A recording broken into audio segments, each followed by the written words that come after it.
starts right now. A familiar problem for business owners at that shopping center. The most recent case of theft they're dealing with and how it's affected all businesses. Dreams of defending against cyber attacks playing out in San Antonio classrooms. How any ISD students spent their summer learning, doing, and cyber securing. And we asked, you answered. Frost Bank reportedly taking over naming rights for the AT&T Center, and fans have some suggestions. But first, no power, no customers, and no income. That is the reality for several small businesses dealing with copper thieves. That's right. The theft shut down this entire shopping center. Oh, we were supposed to show you a shopping center on Wurzbach Road for more than a week. Now, tonight, the power is finally back on. But as the night team's John Paul Barajas explains, business owners are still feeling the blow to their bottom line.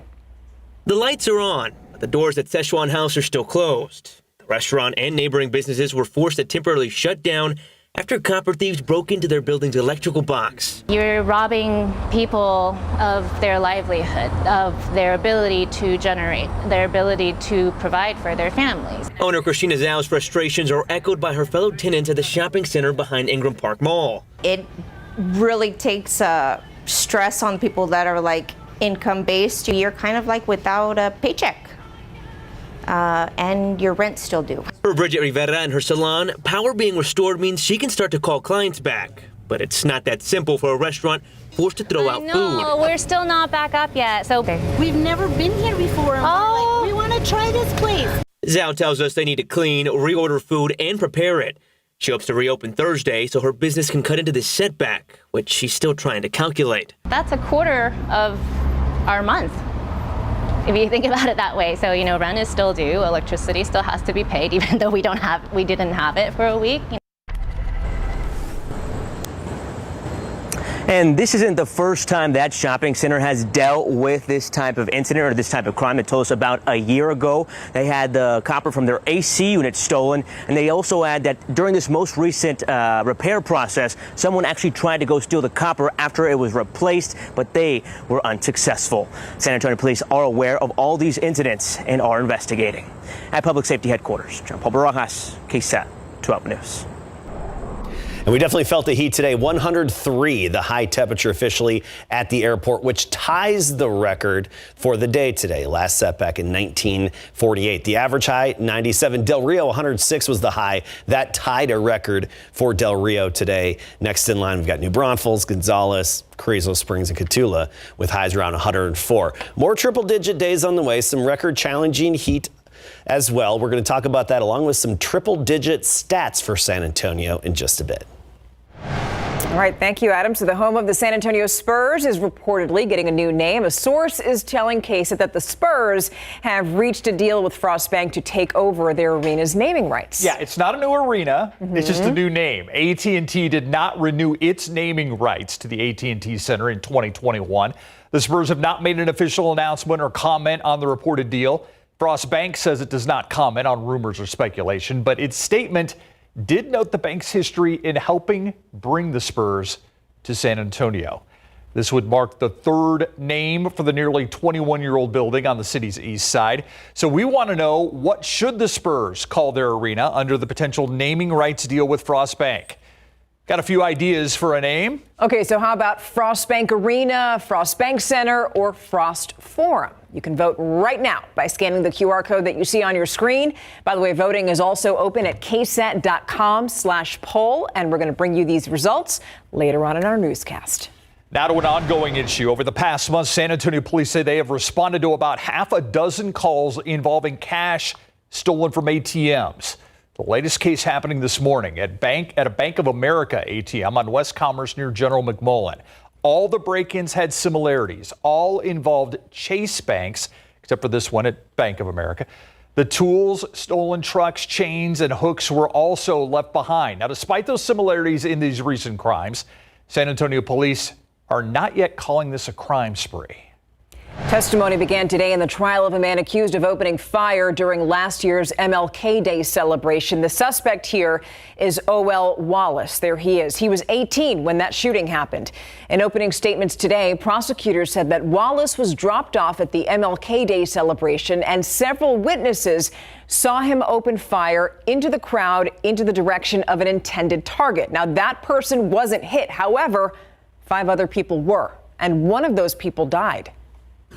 The defendant, O.L. Wallace Jr., is guilty as charged of all the counts, but specifically of felony murder, because he was the impetus, right? He was the cause of this whole situation. Meanwhile, Wallace's defense team says that this was self-defense and that Wallace only fired his gun after someone shot at him first. Testimony in this case is expected to last all week. The 2 dogs believed to be responsible for viciously attacking a 13-year-old boy last week have been euthanized. Meantime, that 13-year-old is improving, we're told. Last Thursday, Bexar County Sheriff's deputies arrived at this home on Escalante Run after the boy was apparently attacked by those family dogs. The child was airlifted to the hospital while deputies removed 7 dogs in all from the home. 5 of those dogs still in quarantine. It will be up to the Bexar County Animal Control to determine whether to label those dogs as dangerous. Starting tomorrow, everybody, whether they are gay, bisexual, or straight, are going to have to go through the same screening process when they donate blood. The South Texas Blood and Tissue Center says that it's implementing new guidance from the Food and Drug Administration. You see, for decades, gay or bisexual men were only allowed to donate blood if they hadn't had sex with men for 3 months. But months ago, the FDA announced that it was changing that policy after looking at donor eligibility in the U.S. And by the way, our new blood donation policy looks a lot like the ones in the UK and Canada. If Ken Paxton's attorneys have their way, 19 of the 20 impeachment charges against him will be dismissed on a technicality. Paxton's defense filed several motions today ahead of next month's Senate trial. They argue that Texas law says a state official cannot be removed for an act they may have committed before their election. Paxton began his 3rd term as Attorney General back in January. The following month, he reached a $3.3 million settlement with several former employees in a whistleblower lawsuit. Paxton wanted the Texas legislature to foot the bill for that, leading to a Texas House investigation. The lone article of impeachment that Paxton's team has not challenged related to that $1 million settlement. Paxton's impeachment trial scheduled to start in the Texas Senate on September 5th. I'm not going to stop fighting to deliver borrowers what they need. President Joe Biden, they're acknowledging the pressure that student loan borrowers are feeling because starting this October, millions are going to have to start repaying their federal student loans again. However, some borrowers could get help. The Education Department just unveiled a beta website for the Biden administration's new SAVE program. So let's go into the details because that new plan is going to determine how much people are going to pay depending on their income and family size. So listen to this. The Education Department says that some borrowers could actually see their debts wiped away, and others could save money over time. So let's go back to the people who are going to have zero debt. Yeah, that applies to single people, single borrowers who make at least $32,805 a year. And for a family of 4 with an annual income of $67,500, those are the ones who are going to have zero debt. Yes, those are a lot of numbers that we just threw at you, a lot of stuff to consider, but we're going to give you more details on the SAVE program if you just go to our website, KSAT.com. Now streaming, the San Antonio airport getting bigger. A new terminal for hopefully more direct flights in and out of San Antonio, but to where? In a new episode of KSAT Explains, we break down the list of key destinations that local leaders are going after and why they believe this $2.5 billion project could benefit the entire city, whether you fly or not. You can watch it right now on KSAT.com, KSAT Plus, and the KSAT YouTube page. We've all been feeling the heat, but probably not as much as all the student athletes who returned to summer practice today. How they're dealing with the extreme temperatures. Now, they have dreams of pursuing careers in the tech industry. How a new summer program is giving local students a head start. It's after the break.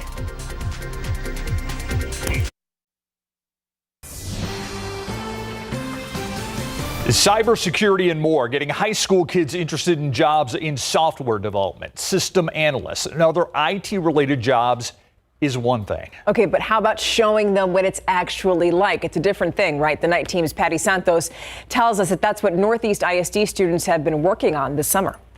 11th grader. This is the hardest part of it all, honestly, just taking off this back case. Corrine Kinlaw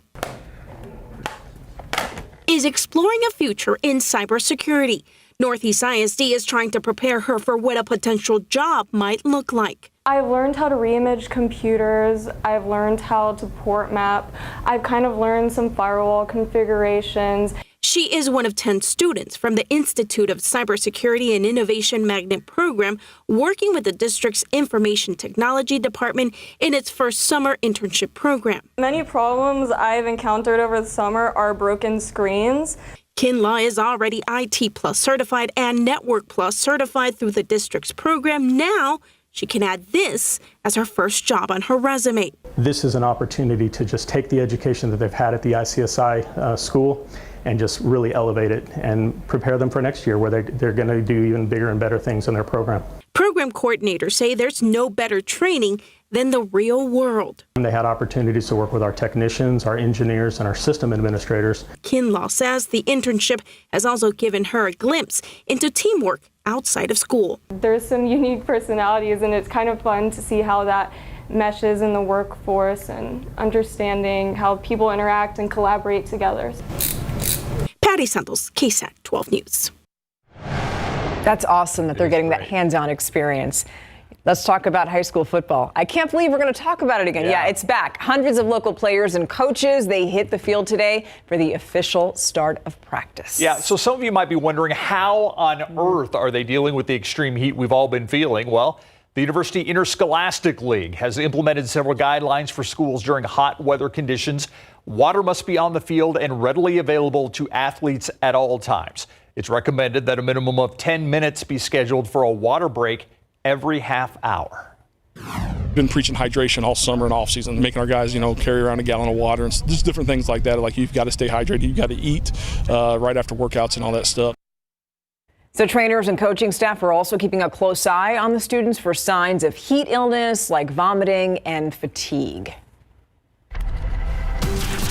Yeah. And Adam, I even saw in some of the places like Lavernia, they were practicing before the sun even came up. Yeah, that's a good decision to do that if you can. I mean, I know it's extra early to do that. And if you do know you're going to get out there and sweat a lot, what I always say, Steve, before you go out, drink some pickle juice. Eat a pickle or drink some pickle juice. But yeah, eat a pickle because that's, you got to, you're pre-hydrating. You're going to electrolytes. Your electrolytes, yeah, you're going to be sweating them out and that helps you out. But you're saying do it before. Before. I learned that from a athletic trainer and a first aid coach. Pickle juice, got it. Well, yeah, just have a pickle. Anyway, because you got to replenish your electrolytes as well.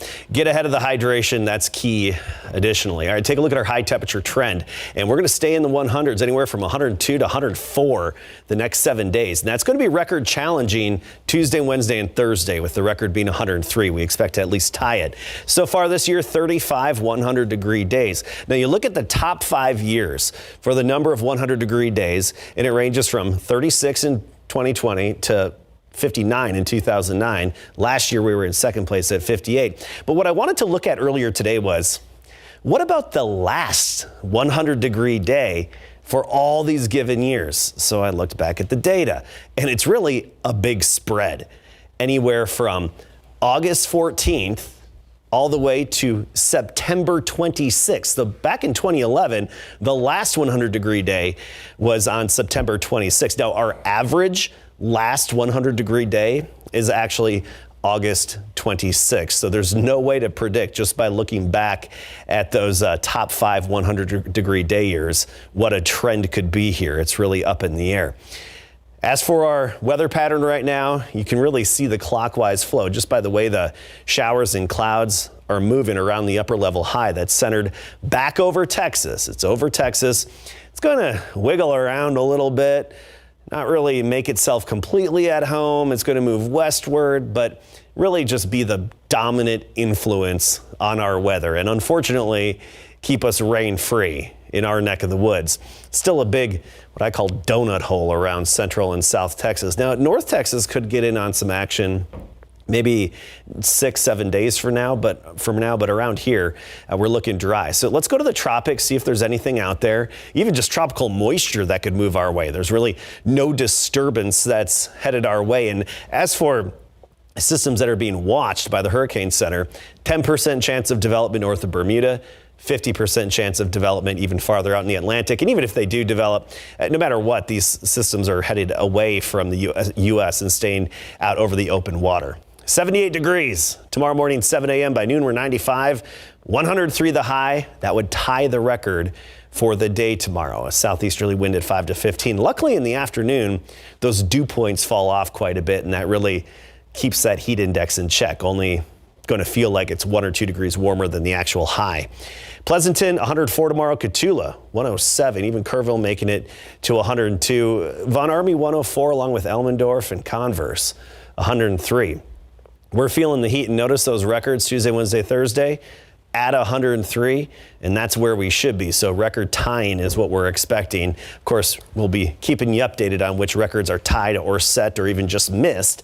But one trend here that you see, nothing but sunshine is what it's looking like. Unfortunately, no rain chances within sight. All right, we want to check on another trend right now because we asked you a question earlier. We wanted to know what you thought the new, we're hearing that the AT&T Center might get a new name. It's the home of the Spurs. So what are the names that you voted on? All right, so Frost Bank Arena looks like that got the number one pick, 46% of you, followed by Frost Bank Center and then Frost Forum. Oh, Frost Forum, though. Actually, no. Yeah, so Frost Bank Arena, then Frost Forum. Maybe it's the alliteration. And if you play off Frost, Frost Bank, you can call it the Vault.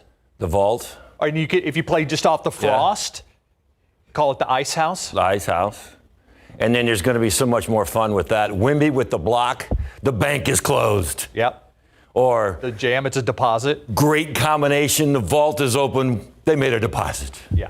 I mean, we could. I like it. They write themselves. Yeah, you just keep going, David. Go on forever. Yeah. Now, we also asked Cowboy fans a question yesterday. Yeah. Well, if they thought that Dak Prescott would throw fewer interceptions this year, they all said no. Well, most of them did. And guess what? They just might be right. Okay. Hey, don't feel too bad. The same thing happened at Texans camp. A former Texan back up at camp helping young ones learn the pick six routine. We got that for you coming up, too.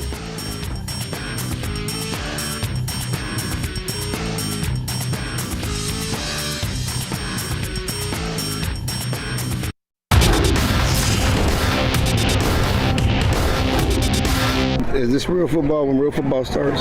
Yeah, this is exactly when real football starts.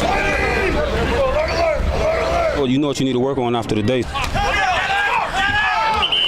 It's good to get out here and actually get to put the pads on somebody.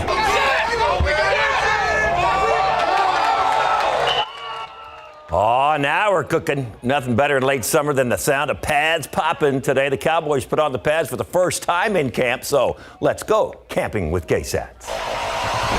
Camping with KSAT, powered by Davis Law Firm. The Cowboys headed for the field in Oxnard today in full practice gear. They got the shoulder pads, they got the helmets. For the first time in the last 5 practices, they got to practice the real thing. Nice change of pace. What is apparently hasn't changed is this. Fans are going to hate it. Dak Prescott going deep to the wrong guy. That's safety Malik Hooker with the pick.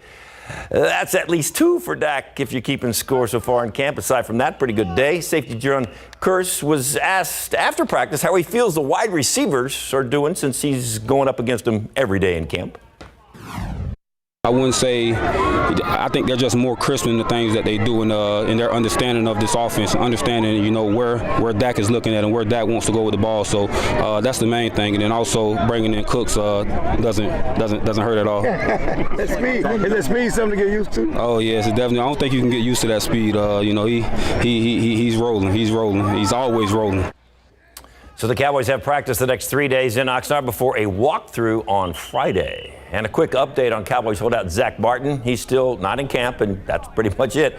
Remember, he's holding out because of money. He wants to be paid like the elite lineman he is. One stat says he's probably barely in the top 10 of pay for O lineman, and right now he could be losing a chunk of whatever he gets paid because He's getting fined $50,000 a day for not showing up. So if you are keeping track of that at home, that's about $350,000 so far that he won't be spending for not reporting to camp. And earlier today, the Cowboys announced that running back Ronald Jones has been suspended without pay for the first 2 games of the upcoming season. Jones, who was signed by the Cowboys earlier in March, has violated the NFL policy on performance-enhancing substances. He's allowed to participate in all preseason practices and games and can return to the Cowboys' active roster in mid-September. Last night on Instant Replay, we aired our yearly sit-down with Cowboys owner Jerry Jones from camp in Oxnard, California. Jerry talked about a number of topics, and Larry Ramirez asked the question that all Cowboy fans are dying to know, especially with so much hype surrounding this year's squad. Is this the team that's going to get you back into the Super Bowl? I think we've got some really important ingredients that should give us a chance. We're real deep in positions. We've got some very talented players, yet we've got some great experience and depth. We've got a quarterback that is, in my mind, unquestionably qualified and can play at a level that can get us there. He's got some weapons to work with, and then just important, we've got a better defense, a sounder defense. So I think we've got a chance. Sounds pretty positive. The Texans were back at the Methodist Training Center this morning as their training camp continues. Now, one familiar face, former Pro Bowler and Texans cornerback Jonathan Joseph. He is helping out D'Amico Ryans and the defensive coaches during training camp. Joseph played 9 seasons for the Texans. The defensive players are soaking up that knowledge from him, especially cornerback Derek Stingley Jr., who had a pick 6 today at practice. I love the way Stingley's been practicing this 5 days of training camp. You know, he's going after it every play, and his adjustment, I think just you'll see him in more one-on-one opportunities. And as you saw today, he made a big-time play for us there. Oh, yeah, he talking to me almost every play. It means a lot because, you know, he played a long time in the league. So if you're playing a long time, that means doing something right. So anytime you got something to say, I'm listening. All right, Texans back at it tomorrow morning, 9 a.m. Then they are off on Wednesday. Still coming up, the big game coverage previews are right around the corner, and so is the KSAT Pigskin Classic. More details coming up after the break. And today was the day some of our area high school football teams got to hit the field this morning to start practices for the upcoming high school football season. KSAT 12 Sports photog Mark Mendez up early this morning covering teams for the upcoming 2023 high school football season. Our big game coverage previews begin tomorrow.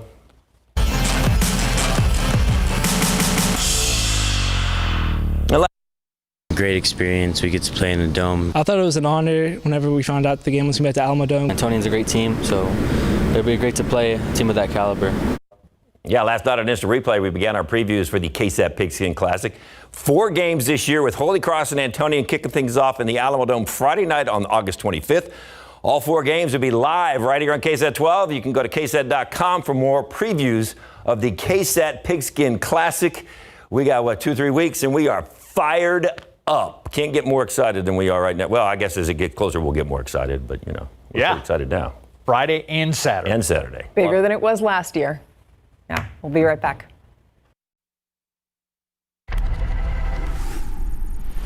I think we're confused about whether it's depression or whether it's burnout because we use the terms really colloquially. Do you feel overwhelmed at the office? You could be feeling burnout or depression. Tomorrow on GMSA, we're going to hear from the health experts who break down the symptoms, the key differences they say you should know about. Now, summer vacation may be coming to a close soon, but the fun doesn't have to end, right? Right now on our website, we've got a full list of activities that you'll want to explore before the season ends, and that includes the SA Film Festival, the Disney Immersive Experience, and of course, you don't want to miss out on the KSAT Pigskin Classic, do you? No. Yeah, we have a full list for you. Just look for this article right now on KSAT.com. Adam. And I love this shot here. The waxing gibbous moon rising this evening on the eve of the full sturgeon moon that we have coming tomorrow. What'd you call it? The waxing what? Waxing gibbous. It's just a fancy term that it's almost full. Oh. Well, thank you for joining us tonight. Stay cool. We'll see you tomorrow.